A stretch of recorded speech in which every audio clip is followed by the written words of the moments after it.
आपल्या आजच्या या व्याख्यानमालेसाठी उपस्थित असलेले या संस्थेचे अध्यक्ष आदरणीय संजयजी कुलकर्णी, या संस्थेचे कार्यवाह आदरणीय श्रीजी फडके, या संस्थेचे उपाध्यक्ष श्रीमान विद्याधरजी शास्त्री, कालचे आपले व्याख्याते आणि माझे मार्गदर्शक आदरणीय काटदरे सर, या ठिकाणी आदरणीय मंत्री, माजी मंत्री उपस्थित आहेत, पत्रकार बांधव आणि जी मंडळी खास व्याख्यानासाठी आलेली आहेत, अशा सगळ्यांच्या चरणावर नतमस्तक होतो. स्वामी विवेकानंदांच्या जयंतीच्या निमित्ताने दरवर्षी व्याख्यानमाला होते, तेव्हा माझी विनंती आहे की 2 मिनिट आपण सामर्थ्य आहे चळवळीचे, जो करील तयाचे, परंतु तेथे भगवंताचे अधिष्ठान पाहिजे. आणि स्वामी विवेकानंदांनी भगवंताचं अधिष्ठान ध्यानमार्गातून केलेलं आहे. आपण सर्वजण पालक मंडळी आहात, काही शिक्षक मंडळी आहात, संस्थाचालक आहात, समाजातील धुरीण मंडळी आहात. मी 2 मिनिट तुमचे वेगळ्या अर्थाने घेणार आहे. सगळ्यांनी इमानदारीने मी सांगतो तेवढी क्रिया फक्त 2 मिनिटासाठी करायची आहे. कोणीही लाजायचं नाही.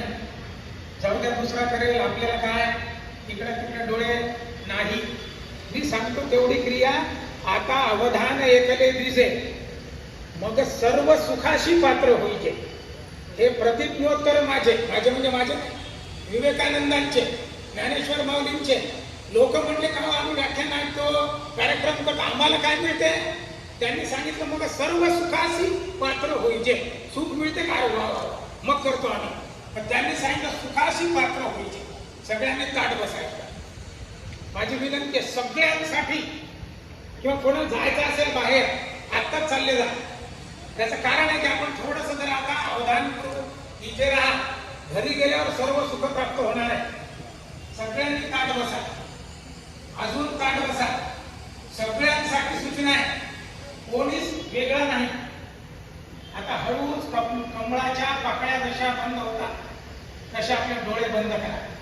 माझी विनंती आहे सगळ्यांनी करा. फार किती गंमत येते. विवेकानंदांचा ध्यान मार्ग, भगवान गौतम बुद्धांनी आपल्या भिक्खूंना ध्यानाची प्राथमिक अवस्था सांगितली.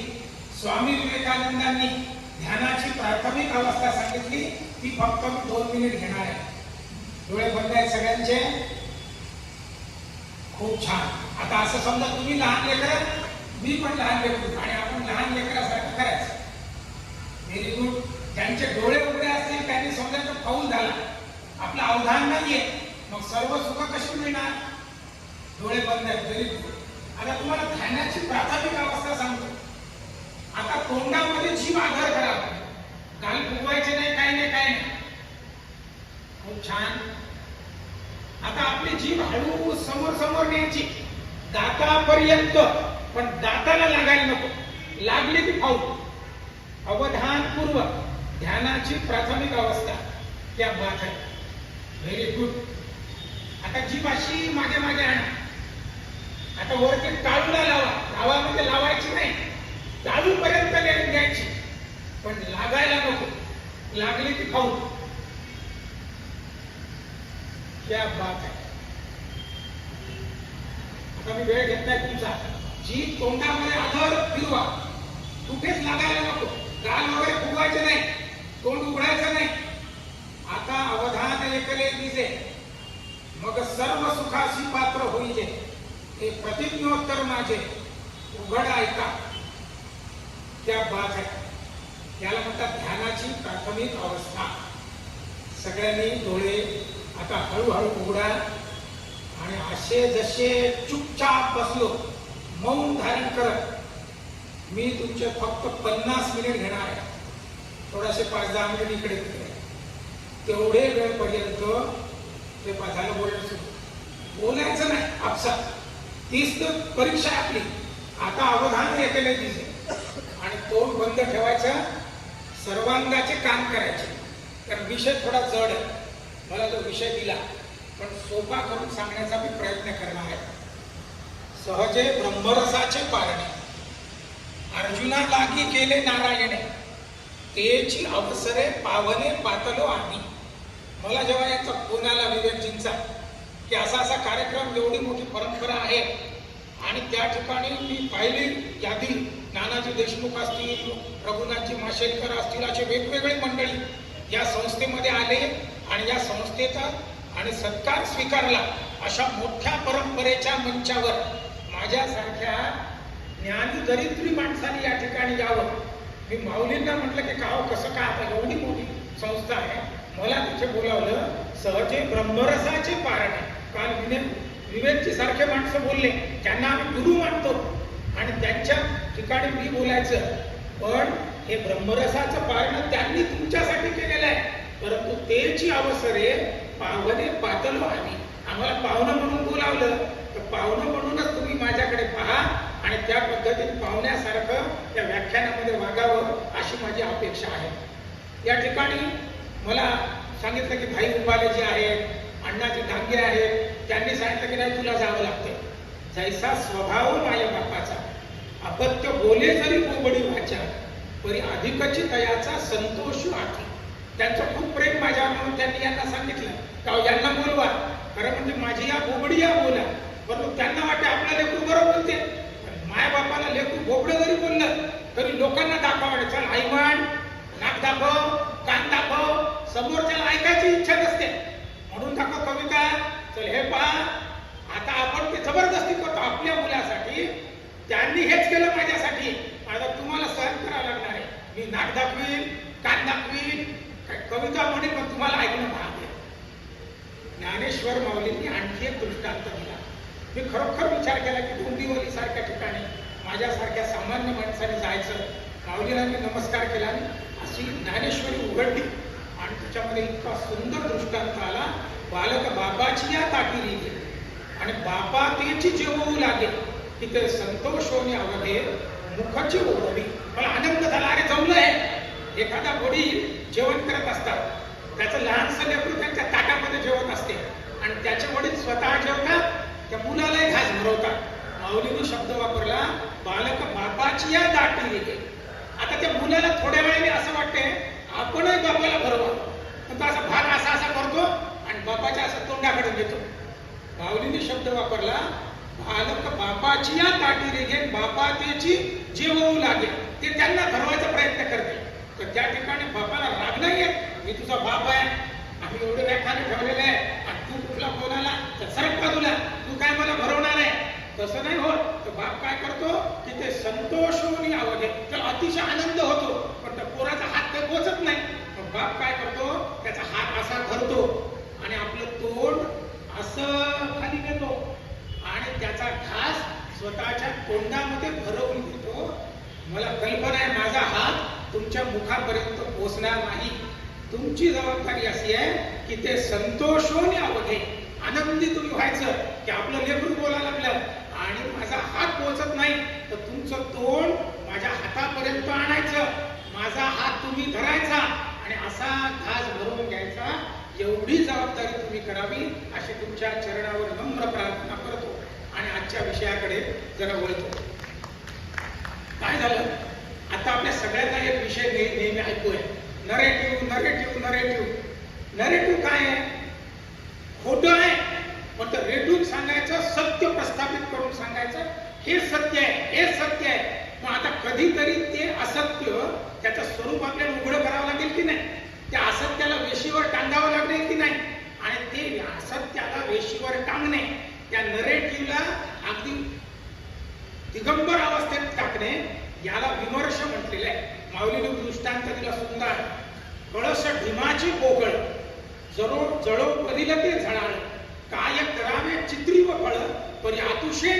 आपल्या घरामध्ये शोकेस असते किंवा टेबलवर तुम्ही असे सुंदर फळं ठेवता, कशाचे, मातीचे, चिताळलेले फळ, केळी असतात, त्याच्यामध्ये सफरचंद असते, पेरू असतो, सीताफळ इतकं सुंदर दिसते, गोड की असं वाटतं अरे बापरे एकदम ओरिजिनल, ते दाखवतात असं. म्हणून माऊलीने शब्द वापरला, कळस ढुमाचे पोकळ, जळो परील ते झळाळ, काय करावे चित्री व फळ, परंतु अतिशय. अरे ते सुंदर फळ दिसते, तुला खावंसं वाटते, एकदा त्याच्या हातात द्यावं लागते, त्याच्या हातामध्ये ते केळ देणे, सांगायचं तुला वाटते ते केळायचं, खा बरं आता. खाल्ल्यावर अतिशय शेण आहे, त्याच्यात माती आहे, आता त्याला जे त्याचा वास्तविक परिचय करून देणे की अरे बाबा हे केळ तुला दिसून राहिलं, फार गोड वाटतं दुरून, पण ते केळ नाहीये. त्याचा विमर्श करणे म्हणजे त्याला सत्य प्रस्थापित करणे, त्याच्याजवळ सांगणे अरे बाबा हे सत्य आहे. आणि म्हणून तो जो विचार यांनी आता म्हटलं, विचार आणि विमर्श असे शब्द आपण वापरलेले आहे. तर ते चित्री व फळ जे आहे हे त्यांना दाखवणे, अरे बाबा हे चितारलेलं आहे, हे खाता येत नाही, हे अजिबात सत्य नाहीये. सत्य फळ कपाटामध्ये ठेवलेलं आहे, शीत कपाटामध्ये, ते खाण्याचं फळ आहे. हे खाण्याचं फळ नाही, हे तुला दाखवून राहिले फक्त हे सत्य आहे, हे सत्य आहे, हे सत्य आहे. आणि आम्ही म्हणतो ते सत्य आहे, ते सत्य आहे.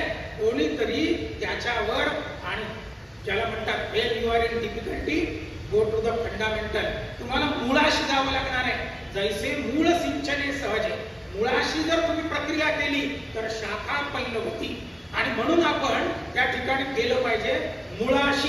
आणि म्हणून आपल्याला विमर्श म्हणजे काय, तर ते काय करावे चित्री व फळ. पण आतुशेन लोकांना सांगितलं पाहिजे चित्री व फळ आहे याच्यावर, आणि सगळेजण भुलून जाऊ नका, याच्याने प्रस्थापित होऊ नका, याच्यावर विश्वास ठेवू नका. हे सत्य नाही, असत्य जेव्हा सत्य म्हणून समाजामध्ये प्रस्थापित होते आणि त्याचा परिणाम समाजावर होतो, तेव्हा आपल्या सगळ्यांची जबाबदारी आहे अरे हे सत्य नाही, तो सत्य प्रस्थापित करणे म्हणजे विमर्श सगळ्यांना सांगणे, याला म्हणायचं विमर्श. आता हे विमर्शाचं उदाहरण देत असताना आपल्या डोक्यामध्ये येते की का विमर्श काय. मलाही तुमच्यापैकी काही लोकांचे फोन आहेत, आमच्या प्रांतातून फोन आले की हा विषय आहे, आणि अनेकांशी मी चर्चा केल्यावरही विमर्श काय आहे, विमर्श काय आहे हे ज्यावेळेस लक्षात येत नाही तेव्हा काही गोष्टी आपण पाहिल्या पाहिजेत. जेव्हा आपण विमर्श येतो त्यावेळेस विचार शब्द येतो आपल्याला. विचार विमर्श, विचार म्हणजे काय, एखादी गोष्ट आपल्या मेंदूवर प्रस्थापित केलेली आहे किंवा ती माझ्या मेहनतीने मी प्रस्थापित केली आहे, त्याचा आपल्याला एक सांगोपांग विचार ज्यावेळेस येतो. जसं उदाहरणार्थ गाय, गाय म्हटलं की आपल्याच्या लक्षात येते की असा प्राणी आहे. कोणीतरी गायीला अशा पद्धतीचं वर्णन केलं, त्या गायीला जर पहिले घोडा म्हटलं असतं तर त्याला आपण म्हटलं असतं, पण ते प्रस्थापित झालं आणि त्याच्यानंतर सगळ्या संकल्पना अशाच आहेत. मला पुढे शिक्षण विमर्शामध्ये जायचं म्हणून मी थोडं बरोबर घेतो. तर त्या ठिकाणी अशा ज्या गोष्टी आहेत कोणत्याही अगदी न पाय, भगवान श्रीराम म्हटलं की सुंदर मूर्ती आपल्या समोर येते. भगवान श्रीकृष्ण म्हटलं की विचार पक्का झालेला आपला. अमृत आम्ही पाहिलेलं नाही, पण अमृत म्हटलं की ताबडतोब आमच्या लक्षात येते. विष, त्याची टेस्ट घेता येते आपल्या सगळ्यांना, पण कोणीच घेतली नाही तरी हे विष आहे असं म्हणतो आपण, कारण तो विचार आपल्यामध्ये प्रस्थापित झाला.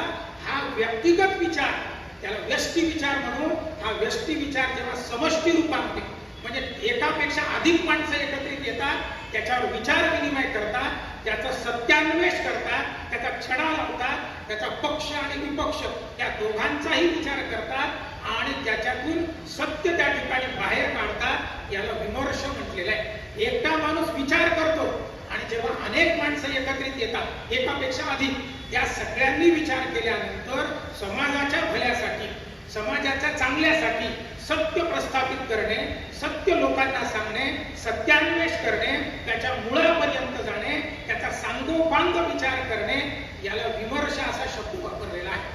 आणि म्हणून आता आपल्याला विमर्श हा शैक्षणिक विमर्श, याच्यावर आता सध्या काम चालू आहे.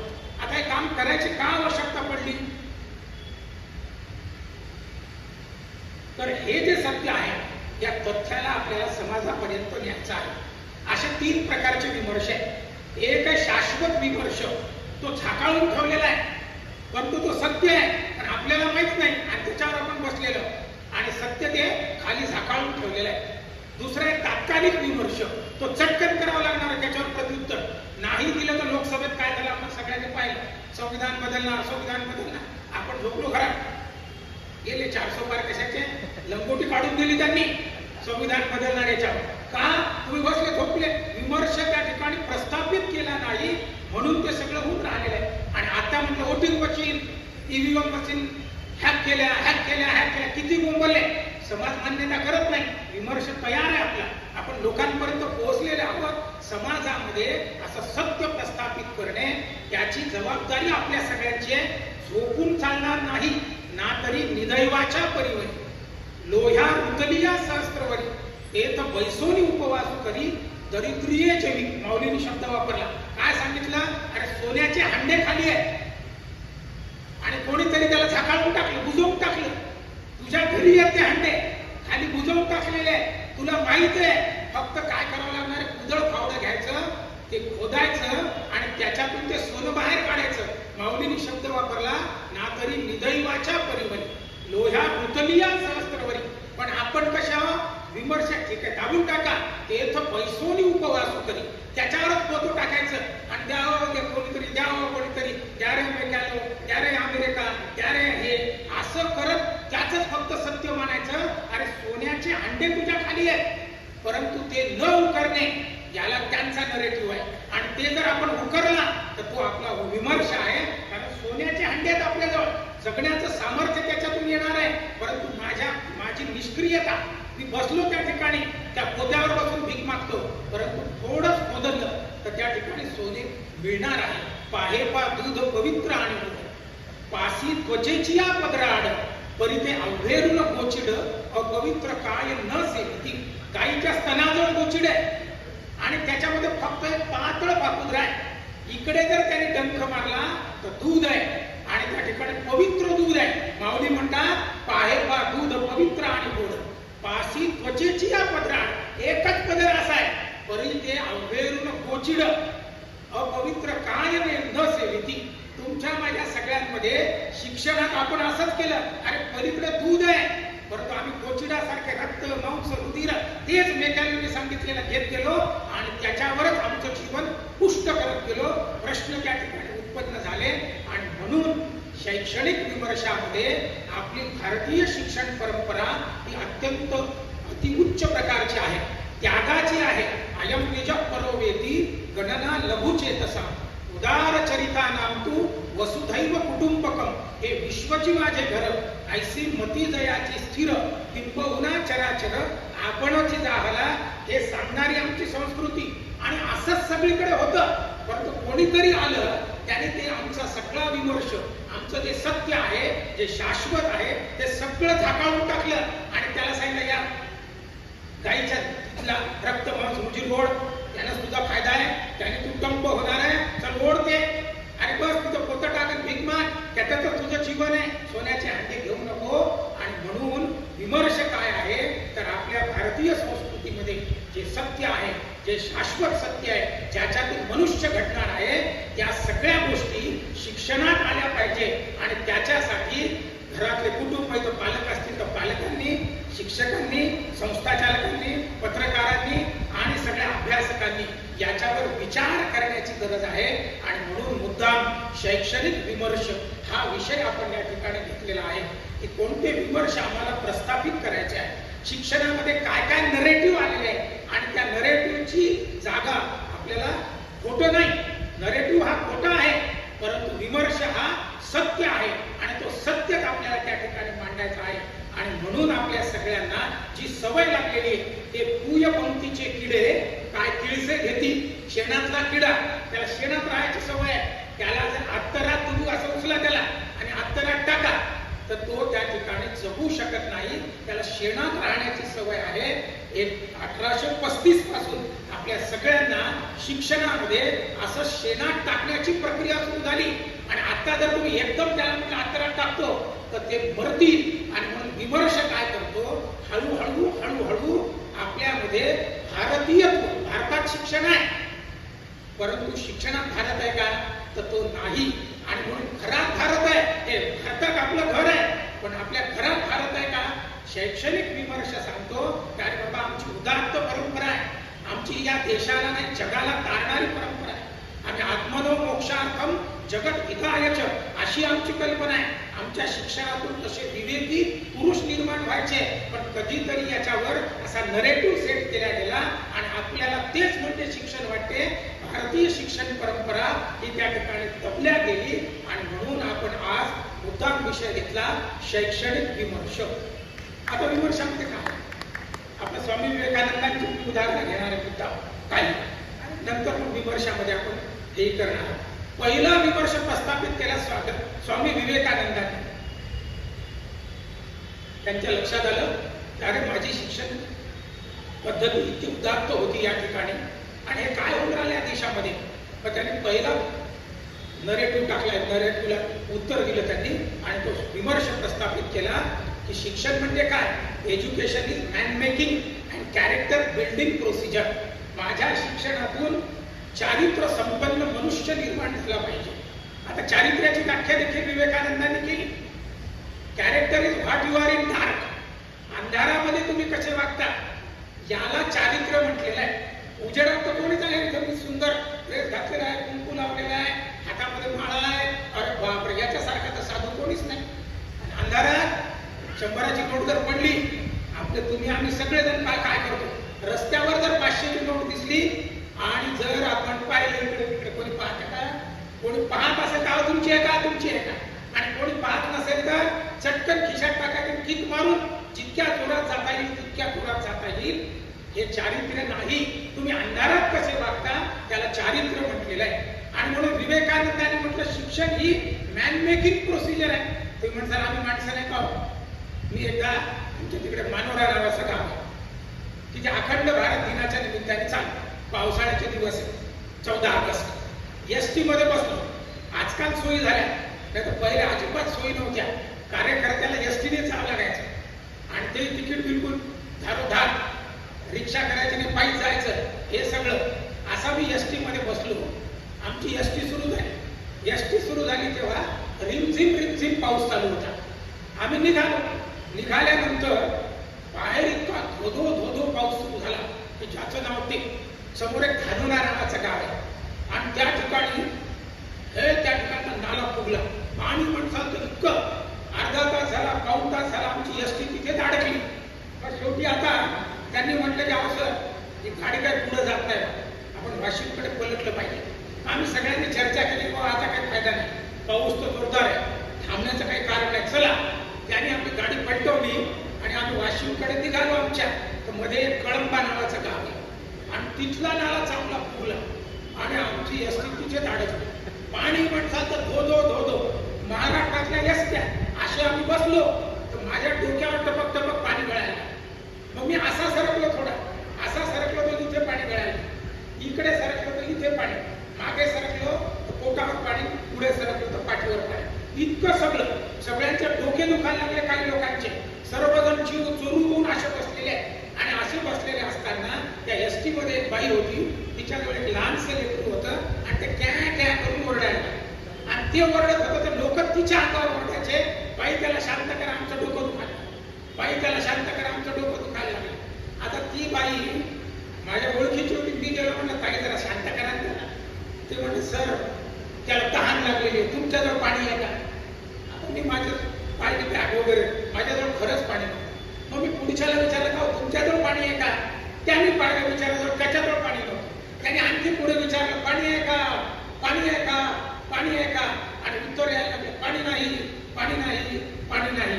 मी विचार असा केला, खिडकीतून बाहेर पाहिलं, शेतात पाणी, नाल्यात पाणी, वरतून पाणी, खालून पाणी, जिकडे पाहावं तिकडे पाणीच पाणी. आणि प्रत्येक जण म्हणत होता पाणी नाही, पाणी नाही, पाणी नाही.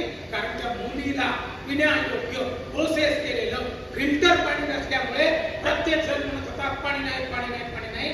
विवेकानंदांनी देखील पाहिलं, तिथे माणूस, तिथे माणूस, तिथे माणूस, जिकडे पाहावं तिकडे माणसंच माणसं. परंतु देशाला आवश्यक असणारी, समाजाला आवश्यक असणारी, माझ्या गावाला आवश्यक असणारी अशी माणसंच कुठे नाही. आणि म्हणून जसं त्या पाण्याला फिल्टर करावं लागते, एक प्रोसेस केली की ते पिण्यायोग्य होते, तसं माणसाचं देखील आहे. त्या माणसाला देखील कुठल्या तरी फिल्टर मशीन मधून निश्चितपणे टाकावं लागणार आहे. आणि ती फिल्टर मशीन म्हणजे आपली शाळा आहे. आणि शाळा हे शक्ती केंद्र. पण गंमत काय झाली, शाळेवर दुसऱ्याच हे झालं. 1835 पर्यंत हे सगळं वातावरण चांगलं होतं, हे लक्षात घ्या. मग 1835 ला काय झालं, ईस्ट इंडिया कंपनी या ठिकाणी प्रस्थापित झाली होती आणि त्यांनी ठरवलं की अरे काहीतरी आपल्याला करावं लागेल. पूर्वीच्या काळी शाळांना दान असायचं. दान हे गुरुजींना दिल्या जायचं. शाळा त्यांच्या भरोशावर चालायची, त्याचे निर्णय तेच घ्यायचे. गुरुजींना कोणी दुसरं सुचवायचं नाही, असं शिकवा का तसं शिकवा. त्यांचं मॅनेजमेंट देखील त्यांच्याच जवळ.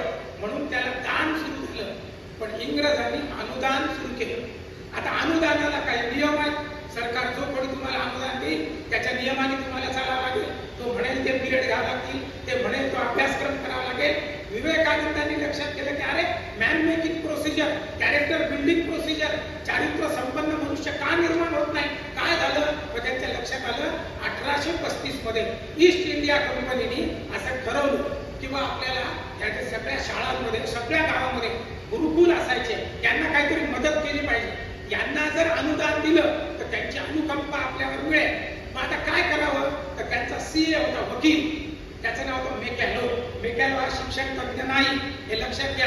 आपण म्हणतो मेकॅलोची सिस्टीम, मेकॅलोची सिस्टीम. त्याने काय केलं ते तुम्हाला सांगतो. विमर्श कशा प्रस्थापित करायचा, त्याने काय केलं ते विचार काय करायचं आपल्याला. पण या सगळ्या शाळांना आपल्याला काहीतरी रक्कम द्यायची. पण रक्कम द्यायची तर किती शाळा आहेत ते म्हटले बा आम्हाला नाही माहिती. पण किती पैसे द्यायचे ते म्हटले बा प्रमाण असं असं आहे. पण म्हणजे शाळा किती आहेत याच्याशिवाय कसं ठरेल? मग यांनी याला सांगितलं, या मेकॅलोला कर जरा चेकिंग काय काय आहे. त्याने टीम तयार केल्या आणि त्यांनी गावागावामध्ये जाऊन त्या गुरुकुलाचं थोडं निरीक्षण केलं, परीक्षण केलं आणि त्याच्या असं लक्षात आलं त्या भारताची परंपरा, हा भारत का टिकून आहे, तिथे शाश्वत सिद्धांत काय आहे, या ठिकाणचा माणूस आत्मनोमोक्षार्थम जगत हितायच का करतो? कारण इथला माणूस हृदयाचा विचार करतो. हृदयाच्या वर एक मेंदू आहे, त्याला बुद्धी म्हणतात, त्याचा विचार करतो. म्हणजे हृदयाचा विचार पहिले, हृदयाच्या वर मेंदू आहे, त्या बुद्धीचा विचार पहिले करतात. आणि म्हणून ही माणसं त्यादी माणसं आहे, समाजासाठी काहीतरी करण्याची इच्छा आहे. आधी संसार करावा नेटका आणि मग परमार्थ विवेका, दोन्ही देखील आहे. इथे धन्य गृहस्थाश्रमा असं देखील म्हटलेलं आहे. आणि समाजाचं मी काहीतरी देणं लागतं, म्हणून समाज ऋण देखील मला फेडायचं आहे. अशी माणसं या ठिकाणी आहे. पण मेकाल्याच्या लक्षात आलं, त्या ईस्ट इंडिया कंपनीला सांगितलं, अहो हे माणसं सगळे पोटाच्या वरच्या हृदयाचा, त्याला मन म्हणतात, आणि त्या मनाच्याही वरती बुद्धी, त्याला मेंदू बुद्धी म्हणतात, त्याचाही विचार करणारी माणसं आहे. यांच्यावर जर तुम्हाला राज्य करायचं असेल तर हा जो वरती जाणारा प्रवाह आहे तो तुम्ही खाली न्या. म्हणजे पोट आणि पोटाखालचा भाग याचा विचार करणारी पिढी जर तयार केली तर या देशावर आपल्याला राज्य करता येईल. विवेकानंदांच्या लक्षात आलं की अरे हा नरेटिव्ह आहे, याने त्या ठिकाणी पोट आणि पोटाखालचा भाग याचाच विचार करणारी माणसं या ठिकाणी निर्माण केली. आणि आता आपल्याला हा प्रवाह वरती नेला गेला पाहिजे. त्याला म्हणलेलं आहे man making and character building education. आणि म्हणून पहिला विमर्श आपण या ठिकाणी प्रस्थापित करणार आहोत. आपल्या नवीन शैक्षणिक धोरणातून या ठिकाणी चारित्र्य संपन्न मनुष्य निर्माण झाला पाहिजे.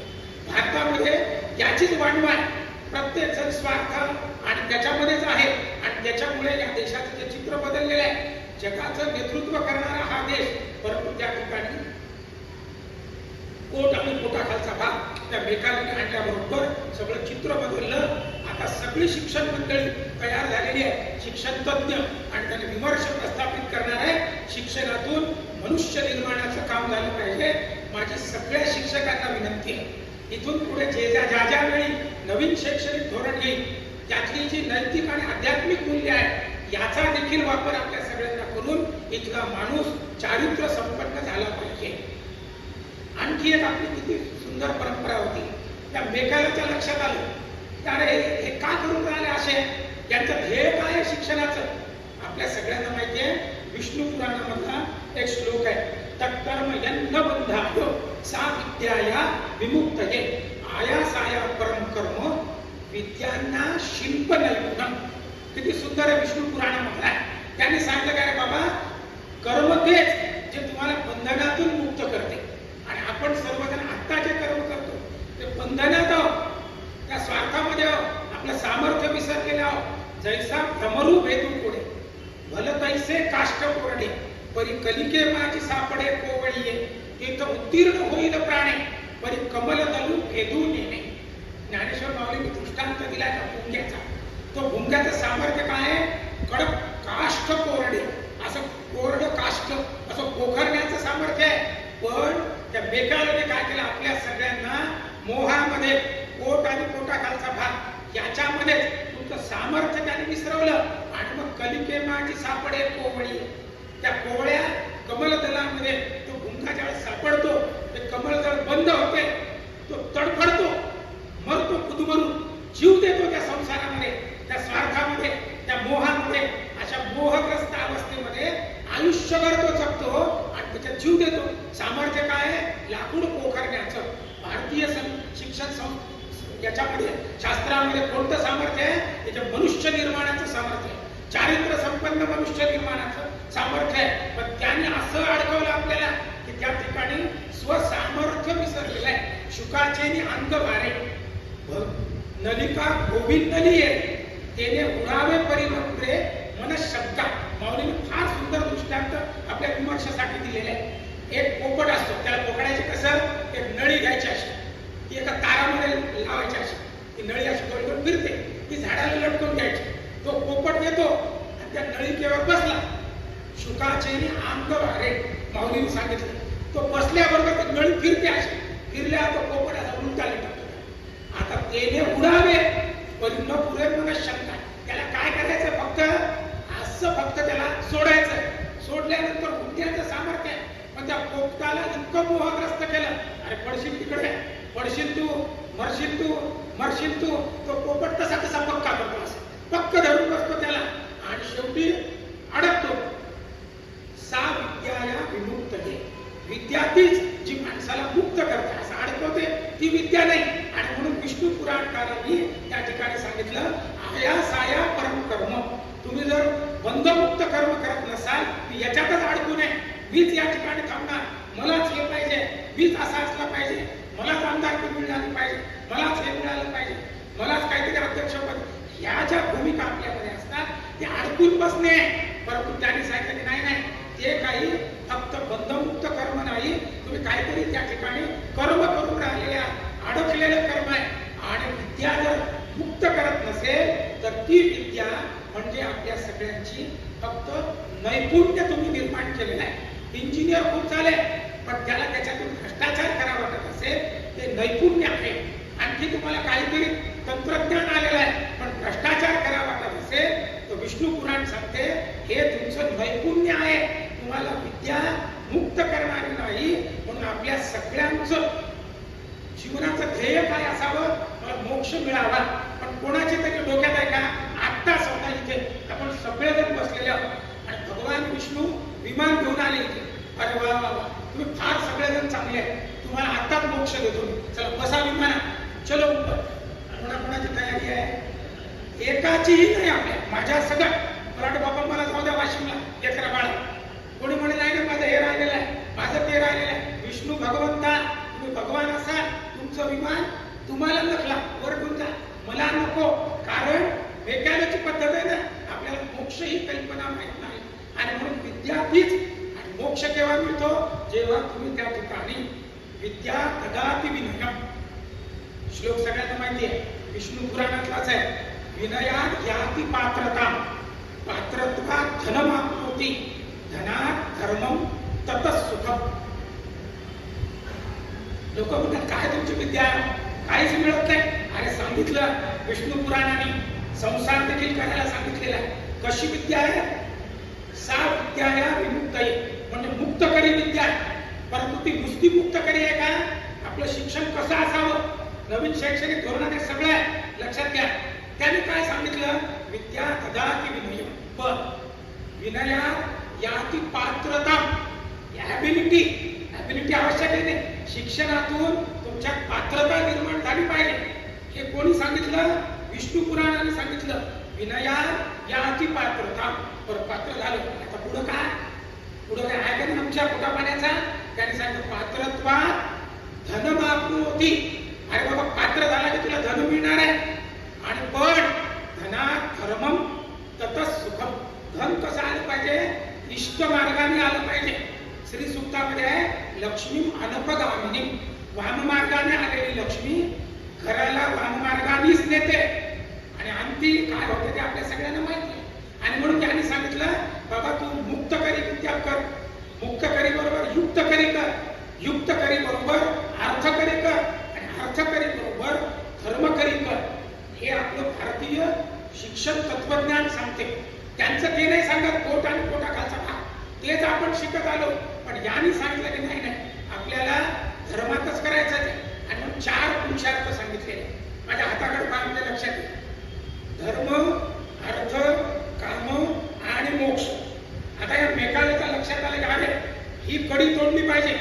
त्याने काय केलं, अर्थ आणि काम याला दाबून टाकलं आणि लोकांना सांगितलं धर्मकार्य करा म्हणजे तुम्हाला मोक्ष मिळेल. पापाचा पैसा कमावत जा, देवाला उत्पत्ती लावत जा, मिळेल मोक्ष. म्हणजे अर्थ आणि काम कसा असावा हे आपल्या सगळ्यांच्या डोक्यातून त्या शिक्षकांनी टाकून दिलं काही कॉलेजला. आणि मग आपण कसाही पैसा कमवा कोणत्याही भ्रष्ट मार्गाने, मोठे यज्ञ भागवत सप्ताह हे लोक बोलवा लागले आणि पंक्ती घालून राहिले. अरे बाबा त्याचा पैसा कसा आणला तू? लक्ष्मी अनपगामिनी माय. म्हणून धर्म अर्थ काम आणि मोक्ष इथेच त्यांनी म्हटलेलं आहे, मुक्तकरी विद्या, युक्तकरी विद्या, अर्थकरी विद्या, धर्मकरी विद्या. माझा येणारा पैसा हा धर्म मार्गाने यावा, इष्ट मार्गाने यावा असं ज्यावेळेस आपल्याला समजेल त्यावेळी या देशामध्ये कुठेच अनैतिक भ्रष्ट असा आचार, चंगळवाद, भोगवाद त्या ठिकाणी येणार नाही. आणि म्हणून हे सगळं आपण त्या ठिकाणी केलेलं आहे. आता ही विद्या येत असताना त्याने आणखी काय केलं? आपल्या सगळ्यांच्या भारतामध्ये सगळी माणसं सुखी का होती? कारण परंपरागत व्यवसाय घरातूनच चालायचे.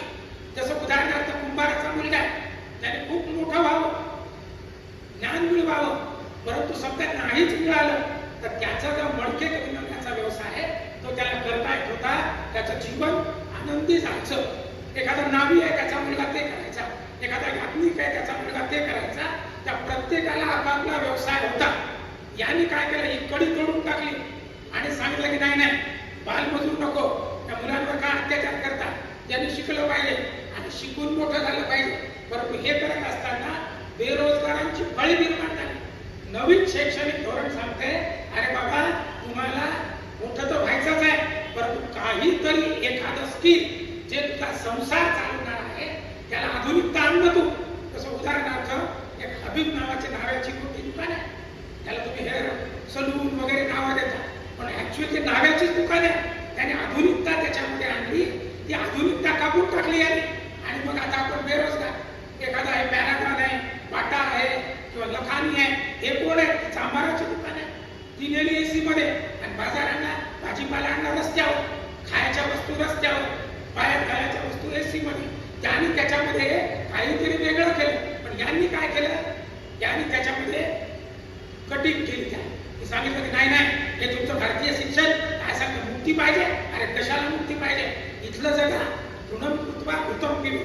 हेच जीवन म्हणजे काय? मेल्यानंतरचं कोण पाहिलं, मोक्ष वगैरे काही नसते, पुनर्जन्म काही नसते. आणि अशीच माणसं, ईश्वर नाही अशी म्हणणारी माणसं या ठिकाणी तयार झाली. आणि त्यातून प्रश्न उत्पन्न झाले. नवीन शैक्षणिक धोरणाने आता विमर्श प्रस्थापित केला की नाही नाही, मनुष्य निर्माणाचं काम शिक्षणातून झालं पाहिजे.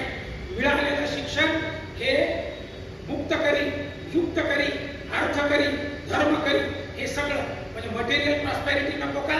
नाही पाहिजे. एक बिल्डिंग असेल तर 4 बिल्डिंग करा, मोटरसायकल असेल तर कार घ्या, कार असेल तर हेलिकॉप्टर नाही तर विमान घ्या. हे सांगत नाही भारतीय संस्कृती. भारतीय संस्कृती ऐश्वर्याचा त्या ठिकाणी आणि आशीर्वाद देते आणि ऐश्वर्याचा विवेक देखील उत्पन्न करते. श्री सूक्त जर कोणी वाचत असेल तर श्री सूक्त ऐश्वर्य प्रदान करते, नाही तर ऐश्वर्याचा विवेक प्रदान करते. भारतीय शिक्षण ऐश्वर्यही देते आणि समजा ऐश्वर्य नाहीच मिळालं तर ऐश्वर्याचा विवेक त्या ठिकाणी देते. उदाहरणार्थ आपल्याला गाढ झोपायचं आहे, एसी लावला, एसीत गाढ झोप येणे हे झालं ऐश्वर्य.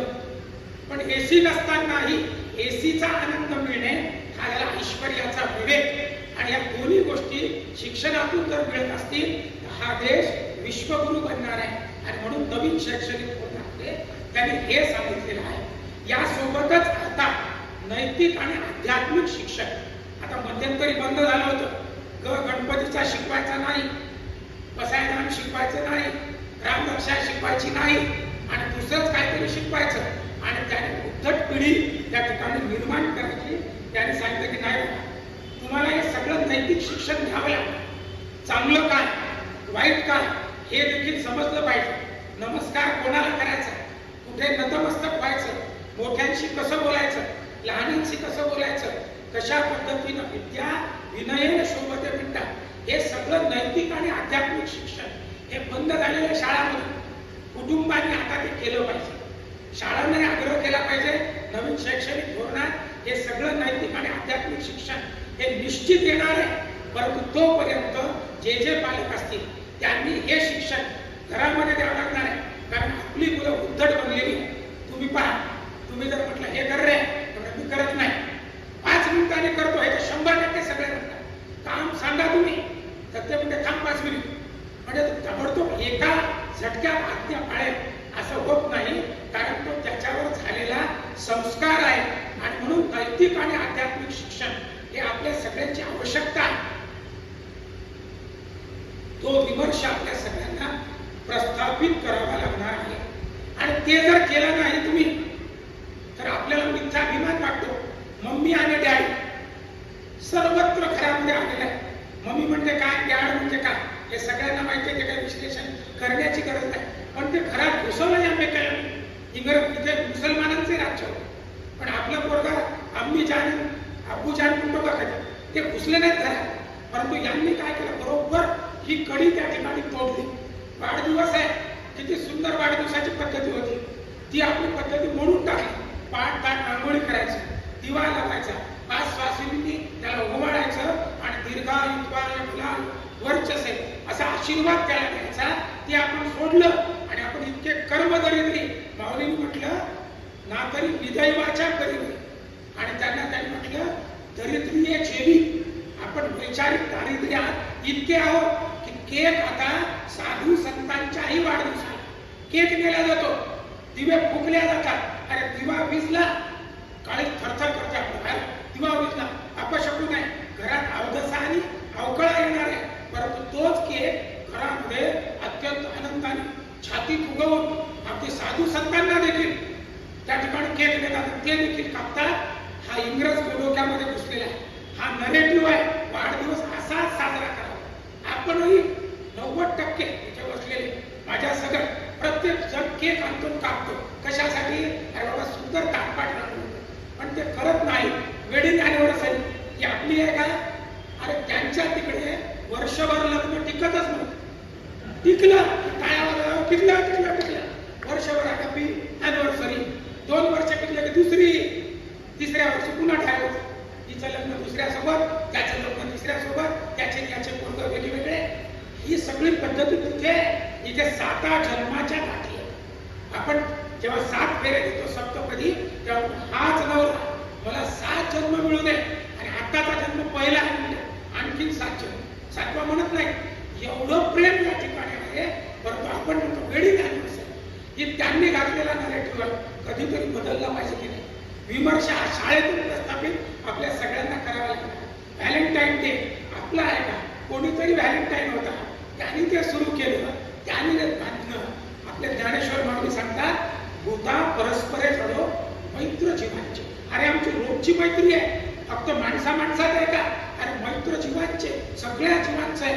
भूता परस्परे जडो असं त्या ठिकाणी भूता शब्द वापरलेला आहे, प्राणीजात शब्द वापरलेला आहे. अशी आमची मैत्री आहे, ही आमची संस्कृती सांगते. पण ते घुसवलं आमच्या डोक्यात. आणखी सांगितलं मातृभाषेतून शिक्षण. नवीन शैक्षणिक धोरणात आता 5वी पर्यंत मातृभाषेतून शिक्षण आहे. इंग्रजी शिकवायचं जेलमध्ये जा, आणि ते होणार आहे आणि ते झालं पाहिजे. का झालं पाहिजे? मातृभाषेतून शिक्षण. लोकांना वाटतं कशासाठी इंग्रजी? नाही, पोटा पाण्याचा प्रश्न सुटतो. हे एकच कारण आहे तुम्हाला सांगतो, दुसरं काहीही नाही. मग प्रतिष्ठा वगैरे आमचा पोरगा मम्मी म्हणतो, इंग्रजी जोरदार बोलतो, हे नंतरचे. पण पहिल्यांदा त्याला वाटतं मराठी शिकलं नाही होतं, वकीलही चांगला होत नाही, डॉक्टर होऊ शकत नाही, इंजिनियर होऊ शकत नाही, त्याला इंग्रजीत शिकवलं पाहिजे. आणि लहानपणापासून तेच सुरू. मातृभाषेतून शिक्षण आता एक कंपल्सरी आहे आणि जगाने सिद्ध केलेलं आहे. सगळ्या शिक्षण तज्ञांनी सिद्ध केलेलं आहे. मातृभाषेतून घेतलेलं शिक्षण त्या मुलाला परिपूर्ण बनवते. त्या ठिकाणी त्याचा सर्वांगीण विकास, त्याचे सर्व कोश त्या ठिकाणी आणि एकदम प्रफुल्लित होतात. पण आपल्याला वाटते नाही इंग्रजीत शिकलं पाहिजे. तर हा मिथ्याग्रह आता सगळ्यांनी दुराग्रह आता बंद केला पाहिजे. काही दिवस आपण आता येणारच आहे नवीन शैक्षणिक धोरण. मुलांना कंपल्सरी मातृभाषा राहणार. आपल्या मुलांना मराठी येत नाही हो, त्याला जर मोबाईल नंबर सांगितला 98 27 35, तर थांबा इंग्रजीत सांगा, नाही टू टू, त्याला मराठीत येत नाही. अरे लज्जास्पद एक अभिमानास्पद, पण ती लज्जास्पद असलेली गोष्ट आपल्याला अभिमानास्पद वाटते. शिक्षणातला विमर्श आता आहे आपल्या सगळ्यांना मातृभाषेतून शिक्षण हे अतिशय महत्वाचं आहे. त्यानेच त्या मुलाचा विकास होणार आहे. कारण त्याच्यामध्ये ही सीट सगळ्यांसाठीच, बापालाही, काकालाही, लहान लेकरालाही, सगळ्यालाही. पण आपल्यामध्ये हे माझे बाबा आहे, ते माझे काका आहे, हा माझा भाऊ आहे. कोणाला हा म्हणायचं, कोणाला ही म्हणायचं, कोणाला हे म्हणायचं, हे आपल्या याच्यामध्ये आहे, त्यांच्या याच्यामध्ये नाही. ही सीट नामा.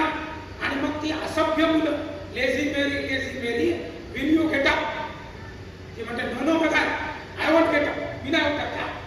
पण आपल्याला याचा अर्थच माहित नाही. तर मन कविता lazy Mary will you get up, ते अभिमानाने सांगतात. ऐका पुढचं, ते म्हणते नो नो बघा, आय वॉन्ट गेट अप, दाबी उठत नाही. इथे घनश्याम सुंदर अरुणोदय झाला. अशी भूमिका आहे मातृभाषेतून. ही सगळी त्याला भूमिका करावा लागणार आहे, पण ते आपल्याकडून होत नाही. आणि म्हणून शाळेच्या भिंती मातृभाषेतून केल्या पाहिजे, शाळेचे वर्ग मातृभाषेतून केले पाहिजे, घरावरच्या पाट्या आपल्या सगळ्यांच्या मातृभाषेतून असल्या पाहिजे. घरामध्ये बोलताना मातृभाषेतून बोललं पाहिजे. कुत्र्याला इंग्रजी बोलतात, Tommy come here, go there, कुत्र्याला सांगतात. त्या कुत्र्यापेक्षाही पोरं तुमचे आहे. म्हणजे म्हणायचा अर्थ मातृभाषेतून आपल्या सगळ्यांनी केलं पाहिजे. कारण त्यांची भाषा ही अपूर्ण आहे. जगामध्ये केवळ 10% ठिकाणी इंग्रजी भाषा बोलली जाते, 90 ठिकाणी इंग्रजी भाषा नाही. तरी ते देश प्रगतीपथावर आहे. जपान आहे, चीन आहे, बिलकुल बोलत नाही ते, पण तरी प्रगतीपथावर आहे. आणि आपला भारतीय माणूस मध्ये नाही नाही इंग्रजी पाहिजे. आणि त्याच्यासारखं मग फादर, अरे त्याला म्हणता येत नाही, मदर फादर, त्याला म्हणून पाहिजे, त्याला म्हणा म्हण, त्याला म्हणताच येत नाही, म्हणून तो म्हणतो मदर फादर. आपल्या इथे बकऱ्या हातात मदर फादर, पण आपण मदर फादर. त्याचं काय अंधामीकरण करून आपल्याला म्हणता येते ना, फोनेटिक्स आहे ना आपल्यामध्ये, सगळं तालव्य तंत्र सगळ्या पद्धती आहे. आपल्या इतकं तर कोणतं तत्वज्ञान भाषेसाठी योग्य नाहीये. इतकं जगामध्ये सुंदर आहे, पण आपलं सोडून द्यायचं, सुंदर सोडून द्यायचं आणि काहीतरी वाईट करायचं. त्याला निदैवी माणसं माऊलीने म्हटलेलं आहे. ते पूय पंक्तीचे किडे काय किळसे देते. शेणातला किडा आता जर आत्तरात टाकला तर तो आता पूर्ण होणार नाही. आणि म्हणून आपल्या सगळ्यांना त्याच्याकडे लक्ष द्यावं लागणार आहे. आता नवीन शैक्षणिक धोरणामध्ये आणखी एक गोष्ट आलेली आहे. आपल्या सगळ्यांना वाटतं पोरगा पास झाला पाहिजे. आणि पास होण्यासाठी किती टक्के मिळाले पाहिजे? 35 किंवा 40. त्या मेकाने हेच केलं. 100% ज्ञान तुम्हाला गरजच नाही. आणि मग 35 साठी ओढ. ते पोरगा घरी पेपर आणते. अनेकांचा अनुभव पहा, आई हा प्रश्न सोडवला, 10 मार्काचा आहे, 8 तर मिळतीलच, 2 तर मिळतीलच. असं करत करत त्याची टोटल होते 30. नाही पुन्हा याला 7, याला 12, असं करत करत त्याची टोटल होते 40. 40 मिळाले, 40 घरीच. म्हणजे त्याची ओढ काय, फक्त 35 मिळाले. आणि 35 म्हणजे 65 मी फेल आहे, 65% स्किल माझ्याजवळ नाही, मी 65% नापास आहे, 35% पास आहे. पण 35% पास व्हावे यासाठी प्रयत्न, युनिव्हर्सिटीत जा, केसिंग का कोण तपासणी करायला लागला, तिकडे सगळ्यांची ओढ. ही ओढ न घेता मला 100% मिळालं पाहिजे. गुरु कसे होते, शिष्य कसे होते? मालविकाग्नी मित्र नावाचं नाटक आहे. त्या नाटकामध्ये शिक्षकाची व्याख्या केलेली आहे. जे कोणी शिक्षक असतील त्यांच्यासाठी अतिशय महत्वाचे 2 शिष्य होते. ते असे भेटले, गणदत्त आणि हरदास नावाचे. एक जण म्हटलं माझे गुरु फार श्रेष्ठ, कारण त्यांच्यावर खूप ज्ञान आहे. दुसरा म्हटला माझे गुरु श्रेष्ठ आहे, ज्ञान आहे की नाही मला माहित नाही परिपूर्ण, परंतु ते समजावून इतकं सुंदर सांगतात की त्या ठिकाणी संक्रमित होते. कालिदासाने श्लोक वापरला, स्विष्टा क्रिया कस्य चिदात्म संस्था संक्रांती अन्यस्य विशेष युक्ता. माझ्या गुरुजवळ ज्ञान आहे, तो म्हटला ज्ञान आहे का माहित नाही, पण ते संक्रमित करतात. आता या दोघांमध्ये वाद सुरू झाला. ते तिसऱ्या गुरुजवळ गेले आणि म्हटलं आमचं असं म्हणणं आहे, माझे गुरु ज्ञानी आहे, माझे गुरु संक्रमित करतात, कालिदासाने व्याख्या केली, यस्यो भयम साधू सशिक्षकांना. या दोन्ही गोष्टी ज्याच्याजवळ आहे, परिपूर्ण ज्ञान आणि ते विद्यार्थ्यांमध्ये 100% संक्रमित करण्याची त्याची शक्ती, या दोन्हीही आपल्याजवळ असाव्या तर तो मुलगा 100% होईल. आपण म्हणतो 35% मिळाले पाहिजे, म्हणजे 65% फेल झाला पाहिजे. कालिदासाने शिष्याची व्याख्या केली, कसा घडवायचा शिष्य. त्या मालविकेच्या बाबतीत ते म्हणतात, का हो कशी आहे आमची मालविका, यद्य प्रयोग विषय भाविकम उपदिश्यते मया तस्यै तत्तत् विशेष करणा प्रति उपदिशती व मे. कशी नृत्य करते, अवकी सुंदर करते, मी तिला जे नृत्य प्रकार सांगतो, जे वर्तन त्या ठिकाणी सांगतो, त्याच्याहून विशेष ती करते.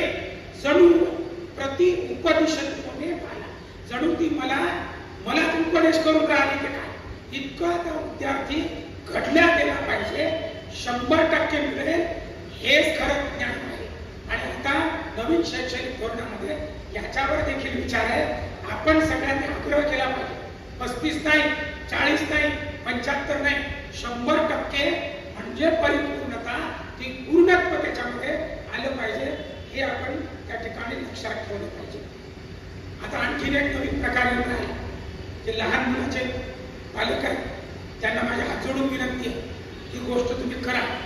आता लोअर केजी, अप्पर केजी, पूर्व प्राथमिक आणि पहिली दुसरी यांच्यासाठी दप्तर नाही, त्याला समर्थन करा सर्वजण. इथे आपण काय करतो, ते 2.5 वर्षाचं पोरग शाळेत जाते आणि त्या बाईला आपण होमवर्क दिलं नाही का, होमवर्क दिलं नाही का, म्हणजे त्या मुख्याध्यापकाकडे कंप्लेंट, मॅनेजमेंटकडे कंप्लेंट. मॅनेजमेंट म्हणते बाबा देऊन टाका ना, होमवर्क देऊन टाका. अरे होमवर्क करण्यासाठी, लिखाण कौशल्यासाठी त्याच्या मेंदूचे स्नायू, हातापायाचे स्नायू, हृदयाचे स्नायू तेवढे तयार झालेले नाही, तरी देखील पहिलीच्या मुलाला होमवर्क दिलं पाहिजे.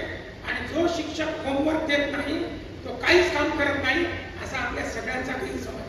होमवर्क का दिलं नाही तर पहा, सही करा, बिलकुल टाळायचा. नवीन शैक्षणिक धोरणाने सांगितलं हा विमर्श प्रस्थापित करायचा आहे.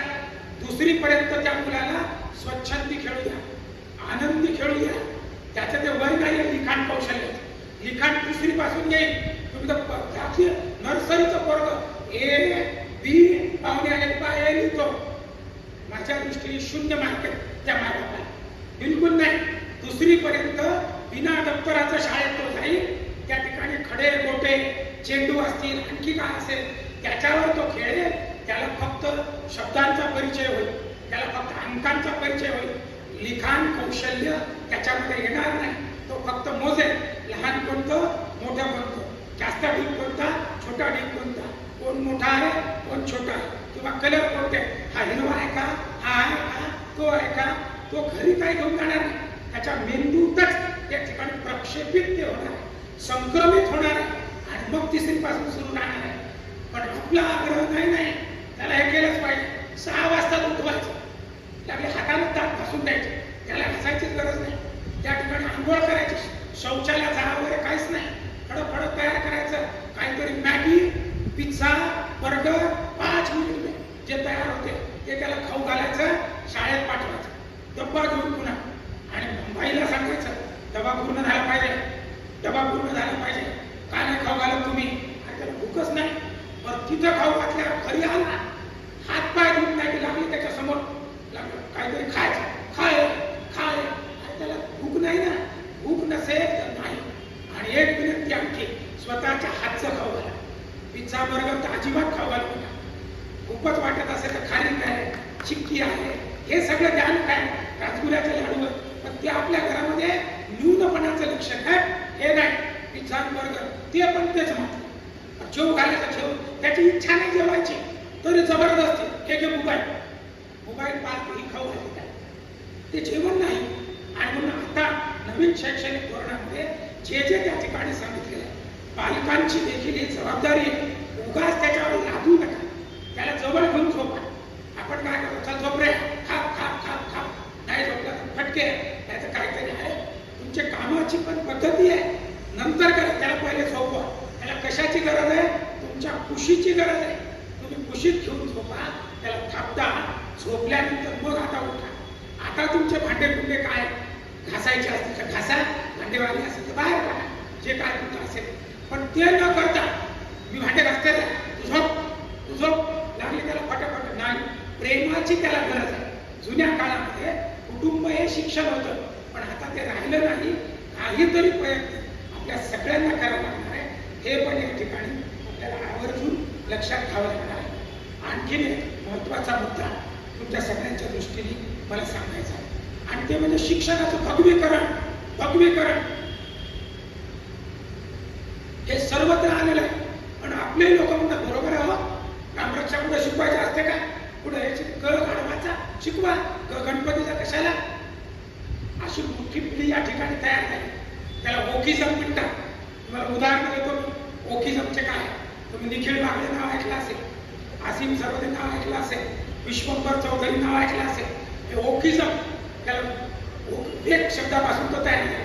ते लोकांना जागं करायचं. कसं? खोटं. म्हणजे आता 31 डिसेंबरला पुण्यातल्या एका शाळेने एका हॉटेलने नववर्षाच्या निमित्त कंडोम वाटले आणि एनर्जी ड्रिंक वाटले. सगळा समाज विरोध करत होता, पण आसिम सरवदे त्याचं समर्थन करत. काय नाही, हे बरोबर आहे. सगळ्या युट्यूबवर याच्यावर काय देणं बरोबर आहे, काय देणं बरोबर आहे. याला ओकिझम म्हणतात. तसं भगवीकरण हे ओकिझम आहे. आणि आता ते ओकिझम आपल्या सगळ्यांना सांगावं लागणार. ही आमची भारतीय संस्कृती आहे. या संस्कृतीने हा देश टिकणार आहे.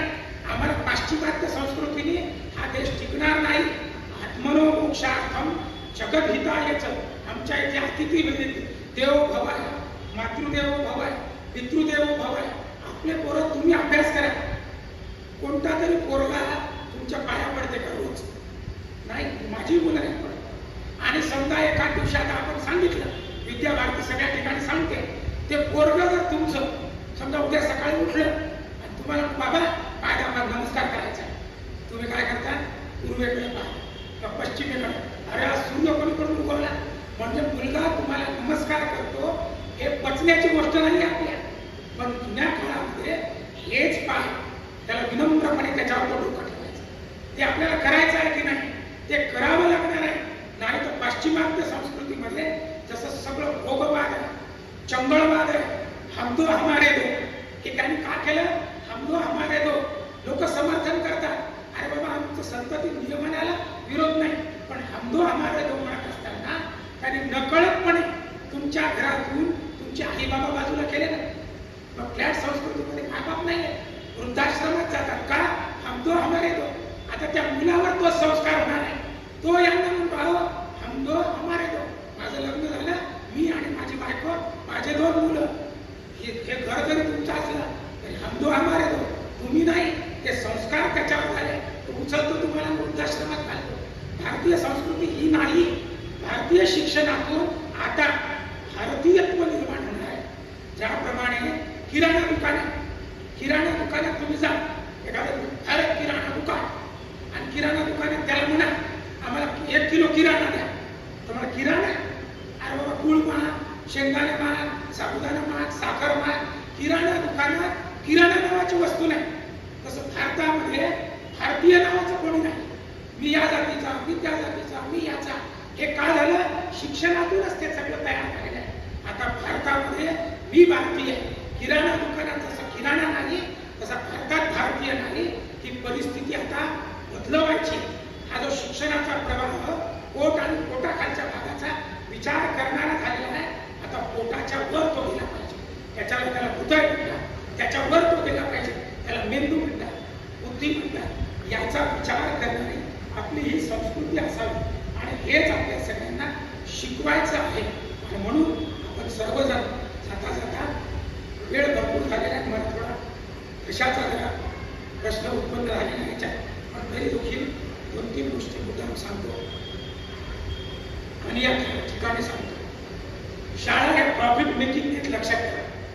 तुम्ही आम्ही सर्वजण मिळून शाळा घडणार आहे. इथले अध्यक्ष तेवढेच महत्वाचे, तेवढाच तो विद्यार्थी महत्वाचा आहे, तो शिक्षक तेवढाच महत्वाचा आहे, तेवढा तो पालक महत्वाचा आहे. या सगळ्यांना वाटलं पाहिजे ही माझी शाळा आहे. आणि ज्या दिवशी त्यांना वाटेल ही माझी शाळा आहे, त्या दिवशी मनुष्य निर्माणाचं काम झालं. त्या मेकाने काय केलं, तुमचा आमचा संबंधच तोडून टाकला. आणि तोडला तरी आपल्याला वाटते ही शाळा म्हणजे प्रॉफिट मेकिंग आहे, यांना काहीतरी फायदा होतो. आणि मग आपण काय करतो, असा कसा देत नाही, घेतल्याशिवाय आंदोलनाच्याच पवित्र्या आपण सर्वजण असतो. हे आंदोलन नाही, ही माझी शाळा आहे. जुन्या काळामध्ये असंच असायचं, आचार्य देवो त्याच्या चरणावर नतमस्तक व्हायचे. आणि शाळा म्हणजे अनुदान नाही, दान राजा द्यायचा, गोदान द्यायचा, भूदान द्यायचा, सुवर्णदान द्यायचा आणि गुरुच्या चरणावर नतमस्तक व्हायचं. ती शाळा म्हणजे शक्ती केंद्र असायचं. तो राजा म्हणायचा सिंहासनावर बसल्यावर अदंडोस्मी अदंडोस्मी अदंडोस्मी. तेव्हा ते सद्गुरू, त्या शाळेचा शिक्षक किंवा ते जे गुरु आहे ते त्याच्या डोक्यावर दंड मारायचे.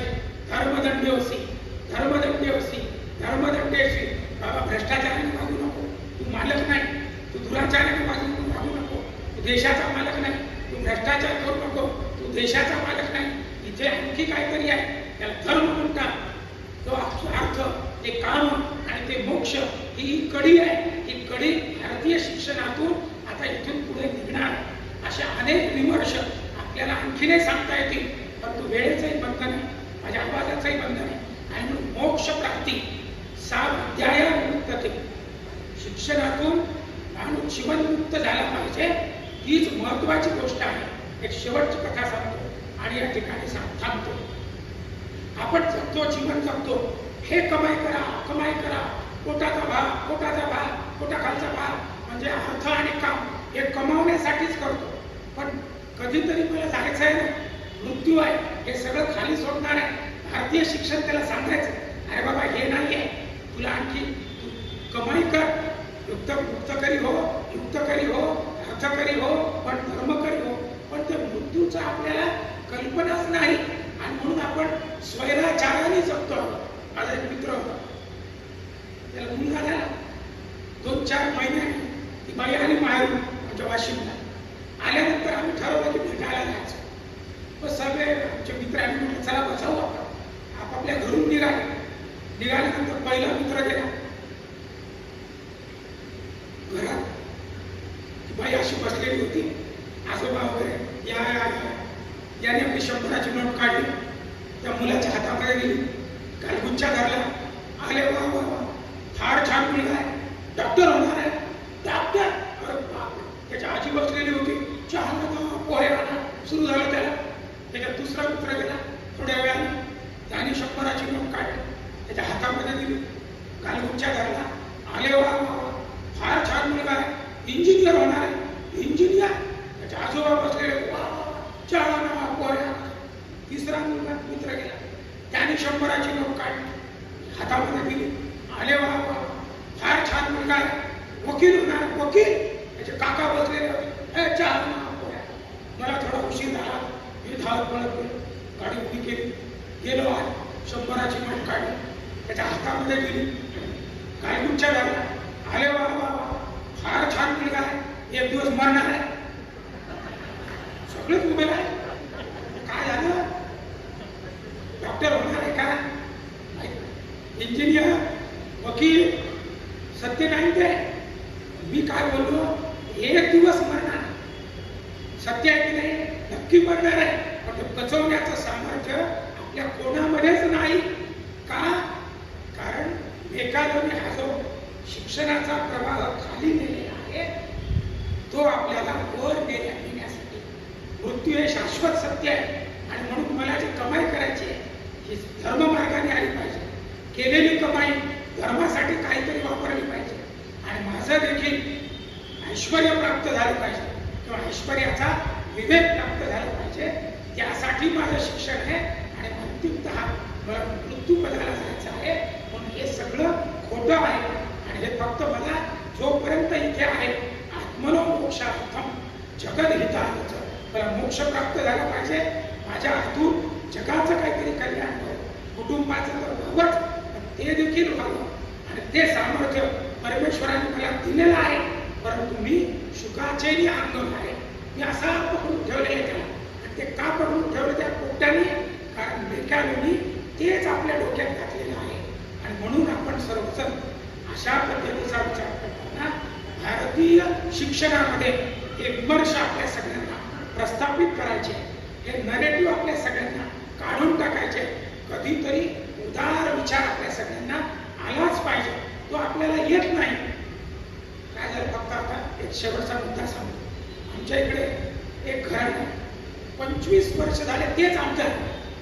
आम्ही विचार केला की हे कसं काय बा, ते काय करतात. गावातली सगळी मंडळी जेव्हा त्यांच्याकडे जातात, साहेब आमच्या गावचा रस्ता झाला पाहिजे, साहेब आमच्या गावचा रस्ता झाला पाहिजे. ते म्हणा काय हरकत नाही, बिलकुल आश्वासन देऊन टाकतात. आणि त्यातला जो मोरक्या त्याला ते नंतर दुसऱ्या दिवशी बोलावून घेतात. अरे रस्ता कशाला पाहिजे बाबा, तुझ्या घरासमोरची नाली किती खराब झालेली आहे, चालता येत नाही, ही करून दे, हे पाहू आपण. तो मोरक्या म्हणतो बरोबर आहे. ते गावाचा विचार दिला त्यांनी सोडून आणि स्वतःच्या घराचा विचार त्या ठिकाणी सुरू झाला. आणि अशी सगळी माणसं सगळीकडे आहे. आपण सर्वजण पोट आणि पोटाखालचा भाग याचा विचार करणारे आहोत. आता आपल्याला तो प्रवाह वरती घ्यायचा आहे. म्हणून विवेकानंदांनी म्हटलं it's a man making and character building procedure. शिक्षणातून मनुष्य निर्माणाचं काम झालं पाहिजे. हा खरा विमर्श आपल्या सगळ्यांना प्रस्थापित करायचा आहे. नवीन शैक्षणिक धोरणामध्ये हे सगळं येणार आहे. त्याला सगळ्यांनी सहकार्य करायचं आणि माता पालकांनी त्याच्यामध्ये विशेष जबाबदारी घ्यायची अशी नम्र प्रार्थना आपल्या सगळ्यांसमोर करतो. माझा आवाज बसल्यामुळे काही त्या ठिकाणी मला जास्त बोलता आलं नाही, पण तरी देखील तुम्ही या ठिकाणी सगळं माझी हा उघडी आहे, पाव्या माझी राखत नाही, केली असे मधुर गाय, तो पाव्याचा नवे गुण कान कळा गात याची, मी न करी ही कथा. तर तोच सगळं तत्वज्ञान विवेकानंदांचं आहे. तरी तोच होय मुखी मुक्ता ऐसे मला कार्य मिळविता कायम आता करावे. त्या सगळ्यांच्या चरणावर नतमस्तक होतो.